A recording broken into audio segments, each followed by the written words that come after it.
cup of coffee today, second decaf, because like I said, I'm on a caffeine-less journey.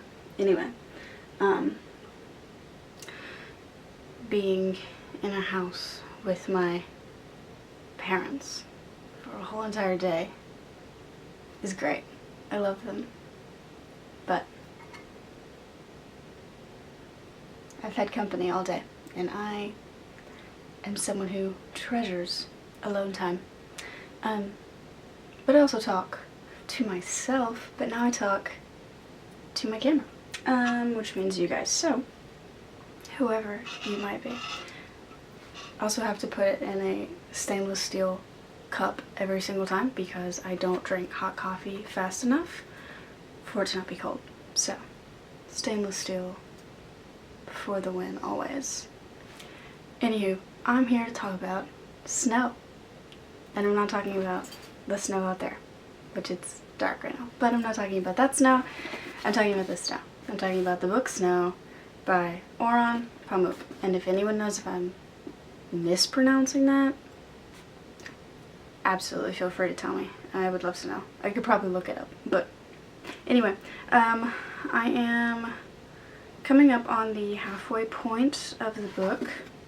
And I can say I understand why he won a Nobel Prize for literature. This book it's fiction, but it is magical. His descriptions of things are magical. His descriptions of events feel otherworldly. Certain parts, I think I said this on Fable, but certain parts of the book are written in a way that almost makes me feel like I'm dreaming or he's dreaming and I'm reading about the dream. Either way, love it. I would say that the closest person I can sort of compare his writing to would be, from what I've read so far, would be Murakami, without the sci-fi-ish, incredibly otherworldly feeling. Nothing in this book feels outrageous. In fact, it's very down-to-earth and very centered, but his descriptions just give that dreamlike effect, and this is the kind of fiction that makes me just want to be a genuine bookworm and have my nose stuck in it all day. And I'm really thankful that we have the snow right now because his descriptions of snow are, yeah, exactly. And getting to watch the snow while reading about the snow, perfect. The Secret History used to be my snow book. Now I fear that this will be my snow book. This book touches on a lot of themes that I think are maybe not so much relevant to right now, but also maybe, you know, I don't know. But it touches on religion and sort of the view of like your devoutness, your devotion to your God of choice versus your devotion to your state and country, and sort of where that line is. At what point does your religion become rebellion in the eyes of the state, which I think is just a great talking point in general. Innocent people being lost because they believe so wholeheartedly in their God. I think it's also interesting to read the viewpoints of the incredibly devout in this book and their judgments towards atheists and the not as devout, there's got to be a better word for that, but the not as, dedicated believers. It's just interesting to see the roles that judgment can take in society and how it can warp minds and ideas, and the lengths that people will go to because you don't believe the same thing as them, which I think can unfortunately be incredibly relevant. Anyways, if you're ever in the market for a very thought-provoking book about snow and church versus state. Another point with me starting this start of a YouTube channel, I guess, I was worried sort of about, and I've always been worried about, discussing the media that I consume, because I have never felt that I myself am intellectual enough and or sound very intellectual when I speak about things. I don't know if it's the southerner in me or if it's just a lack of confidence in myself.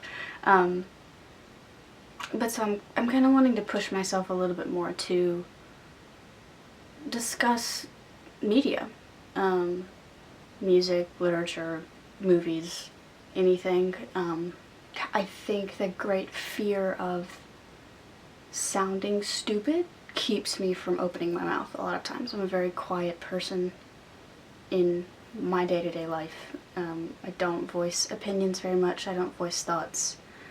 But I think I would kind of like to change that. So I'm going to push myself a little bit more to share my thoughts and my feelings on just things. But yes, I'm going to get ready for bed. Go take a shower. We must ignore the beanie, although we shouldn't ignore it. It's an apple. I made it. I don't know if you can even tell, but I'm going to read more snow and then wake up in the morning and maybe play in the snow. Very excited. Anyway.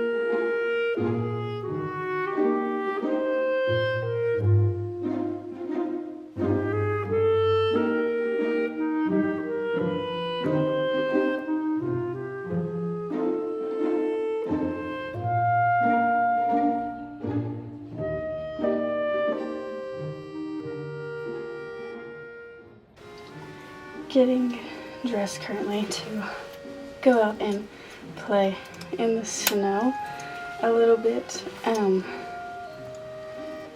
I'm wearing this thermal shirt.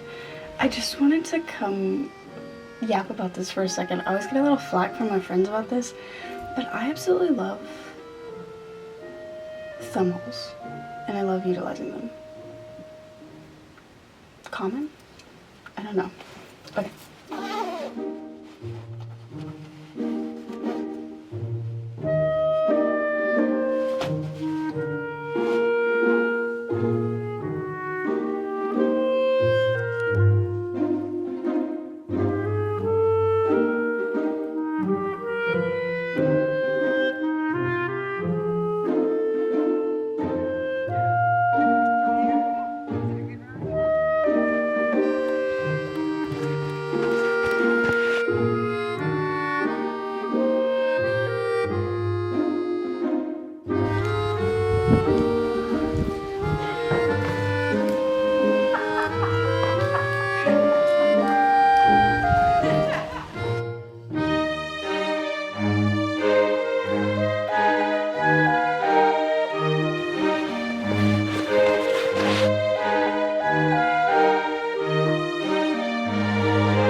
Sunday afternoon to paint my nails. They need it. And to sort of wrap up the end of this little wintry weekend vlog. The sun is out now and it's all starting to melt, which is sad.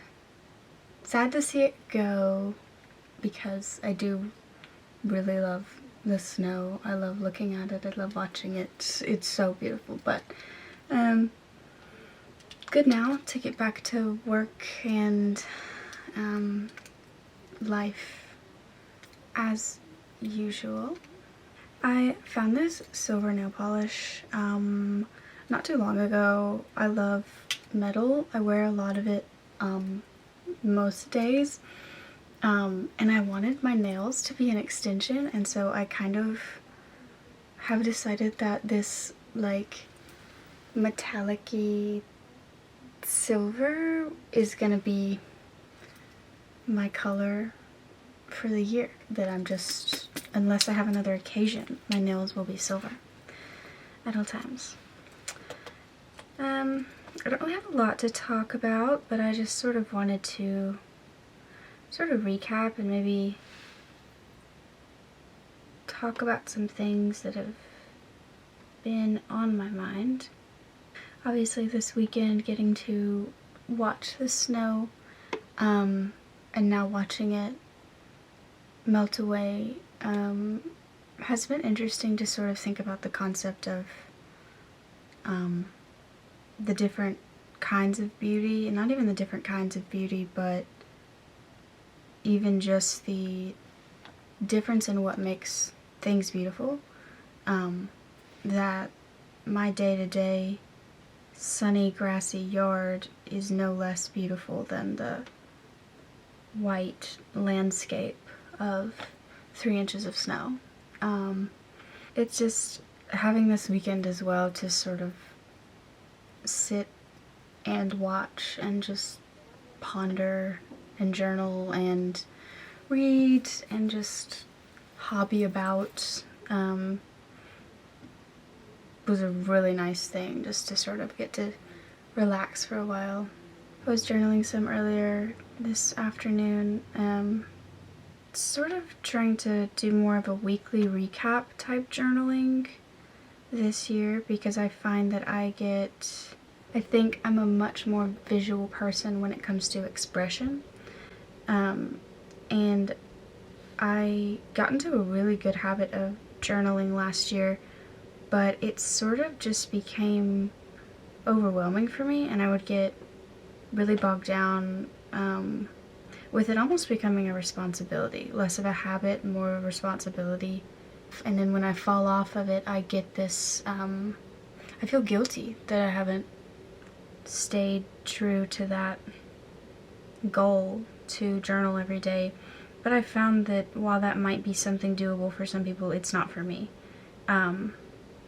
So I'm trying to journal just sort of when I need to, but also just doing a weekly recap of sort of how I'm feeling and what's going on. You know, sort of another form of documentation as well. And I was thinking back on this past week and the past 2 weeks, and I am already feeling very good about this year, and I'm proud of the things that I've been doing. I'm happy to have picked up these new interests and hobbies, and I'm excited to keep going on them, and I'm excited to keep growing myself and expanding my mind and seeing where this can take me as a person. But yeah, I hope that whatever weather you've been having has been wonderful. I hope you've been having wonderful days. And if not, your days will get better. Always. Until next time.